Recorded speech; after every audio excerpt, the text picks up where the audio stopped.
Good day to you students. Mr. Young here with our Chapter 24 introduction. It is called Imperialism in World War I. There are 4 lessons in this chapter. Lessons 1 and 2, the new imperialism and nationalism in China and Japan, is basically where we left off with our European history. Like, the Russians are doing their things, France and Britain are major world powers. They're starting to carve out empires among the world. Today we talk about things like the British Empire in India, Russia fighting for control of Asia, the ascendance of Japan as a major world power, France holdings in Vietnam. We kind of start to see the events that kind of still have impacts today. Like, sometimes you look at a situation in the world and you say, why is it like this? You can go back to say, early 1900s, France was in charge there and they messed it all up, or something like that. Or India is this way because they overthrew British rule in this period of time. And we're learning about all that today. So we're starting to get to a more modern age where the implications of the events are still prevalent today. They're still there today. And then we go into World War I. Basically, Europe.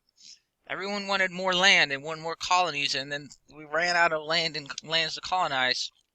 So you had people entrenching and making alliances, more politics instead of actually land grabbing. And then what seems as a small event, the assassination, really causes a chain reaction of countries declaring war on each other, and then before you know it, the whole world's at war. And then even the U.S. gets a little involved right at the end of the chapter, in the war to end all wars, as they call it. Fun fact, World War I was a strange time because some countries were modernized and some weren't. So you got like this guy on a horse with a spear and a gas mask. You've got trenches, you've got new artillery, you've got a donkey with a gas mask, because they started using biological warfare in World War I.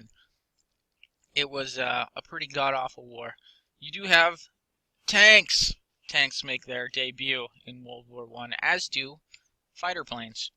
A lot of fascinating stuff that unfortunately, we don't have time to go over all of it, because we're doing World War I in 2 lessons. We could do a whole class, college level, on World War I. But regardless, go ahead and move on to your vocab. We have a lot to learn about. Knock out that vocab quiz. And we'll be powering through this. There's, like I said, 4 lessons, but lesson 1 is definitely going to be 2 days. So we'll see. We'll see how we can span this out. But there's a lot of information to learn, as there always is in a class that is the history of the world. All right. Hey, if you need me, I'm always here for you. Otherwise, go ahead and move on to the vocab. Have a good day.